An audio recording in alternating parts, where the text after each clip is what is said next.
कुछ सवाल खुद से पूछने की जरूरत है और जो इनके भक्त हैं भस्मासुर उनसे भी पूछने की जरूरत है कि बताओ भाई, अच्छा दिन आया, टमाटर जो है सेब की तरह खा रहे हो, मजा आ रहा है ना? अच्छा दिन, 2 करोड़ रोजगार तो पैदा हो गया होगा। जो ही किसी किताब की दुकान पे कोई संघी बेरोजगार आपको दिख जाए और उसको कहिए, अरे प्रभु आप यहाँ क्या कर रहे हैं? आपको तो जो है ऑफिस में होना चाहिए, 2 करोड़ रोजगार पैदा हुआ है, आप यहाँ कहाँ घूम रहे हैं, किताब खरीद रहे हैं, फॉर्म खरीद रहे हैं, एप्लीकेशन दे रहे हैं, आपको तो वहां होना चाहिए था। और उनको पूछिएगा कि बुलेट ट्रेन का कितना कोच तैयार हुआ है, आपका बर्थ कंफर्म है कि नहीं, जिसपे बैठ करके आप अयोध्या जाएंगे राम के ऊपर जल चढ़ाने के लिए। तो ये इतना जो बोलते हैं तो बोलने के लिए कंटेंट भी कहां से आएगा? और सवाल ये है कि सुनते सुनते भी लोग अब समझ गया है कि आदमी सिर्फ बोलता ही है, तो इस बार बोल दिए हैं कि कम बोलेंगे। तो जो वो बोले हैं, चलिए आगे कम बोलेंगे, लेकिन पहले भी तो बहुत बोल चुके हैं ना पिछले 3 साल में। तो वो जो बोले हैं हम उसी बोली हुई बात से सवाल खड़ा करते हैं। हम नहीं बोले थे, बड़ा बड़ा होर्डिंग लगा था, पता नहीं आपके शहर में लगा था कि नहीं लगा था, बड़ा बड़ा होर्डिंग लगा था, उस पर लिखा हुआ था बहुत हुआ किसानों पे अत्याचार, अब की बार मोदी सरकार। तो मोदी की ही सरकार बनी है, ट्रंप की सरकार थोड़ी बनी है। तो किसान पे अत्याचार क्यों हो रहा है, किसान क्यों मर रहे हैं? उसी तरीके से बहुत हुआ महंगाई की मार, अब की बार मोदी सरकार। और पेट्रोल तो जानते होंगे आपको बहुत सस्ता हो गया है, मोदी जी की सरकार बनी है तो महंगाई कम हो गई है ना। अब पेट्रोल जो है वो पानी के भाव से मिल रहा है, 10 रुपए लीटर। पेट्रोल सस्ता हो गया है, महंगाई तो बढ़ी ही नहीं है। जो सवाल थे, जो मुद्दे थे, उस पर एक भी सवाल पे कोई डिलीवरी नहीं है। गिनती करके आप देख लीजिए, महंगाई कम नहीं हुई है, भ्रष्टाचार कम हो गया है क्या? आजकल आप ट्रैफिक सिग्नल पे पकड़े जाते हैं तो कोई पैसा नहीं देना पड़ता होगा क्या? एकदम ओरिजिनल रसीद काटता होगा, पैसा सीधे एकदम सरकार के खाते में जाता होगा। जब आप अभी आवासीय प्रमाण पत्र बनाने जाते हैं तो बाबू कोई पैसा नहीं लेता है। भ्रष्टाचार एकदम खत्म हो गया है क्या?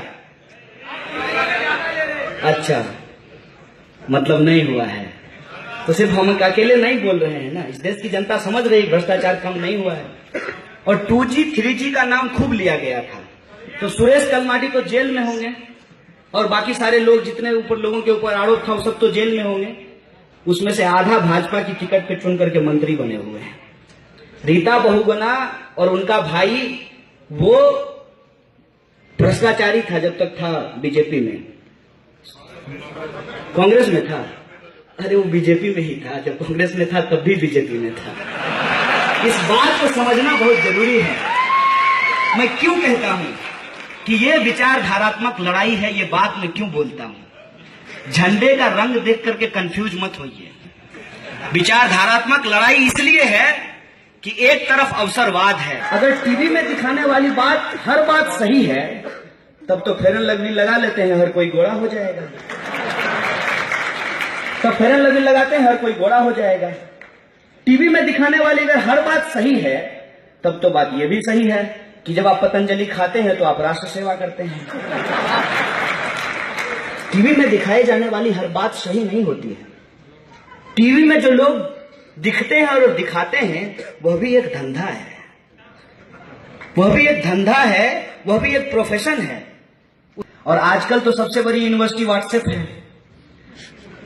एक मेरा दोस्त आया, सीरियसली हमसे पूछा कि कन्हैया व्हाट्सएप पे जो है एक वीडियो आया था यार, लेकिन देश के खिलाफ बोलना ठीक बात नहीं है। हम बोले कि व्हाट्सएप पे वीडियो आया था ना, तो व्हाट्सएप पे तो ये भी आता है कि यह मैसेज 100 बार भेजिए, आपकी मनोकामना पूर्ण हो जाएगी। तो भेज करके देखे हो मनोकामना पूर्ण हुई है? अब तो राहुल गांधी देश के प्रधानमंत्री नहीं है ना, तो मोदी जी हैं। अब वो उनके पीछे लग गया और पूछ रहा है कि 370 कब हटाइएगा?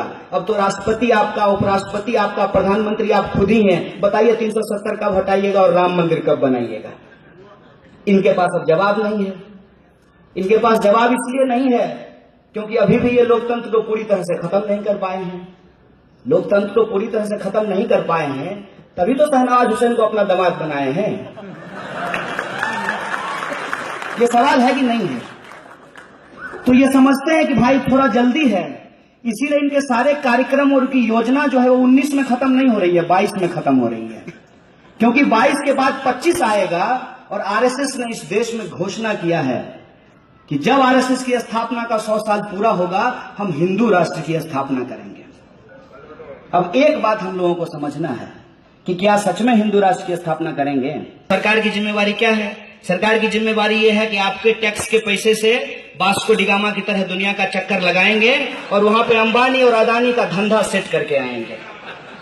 ये सरकार का काम है। हम भी कहते हैं और आप भी कहते हैं, कश्मीर से कन्याकुमारी भारत माता एक हमारी, कश्मीर से कन्याकुमारी भारत माता एक हमारी। तो क्यों है दोहरी नीति तुम्हारी? क्यों है दोहरी नीति?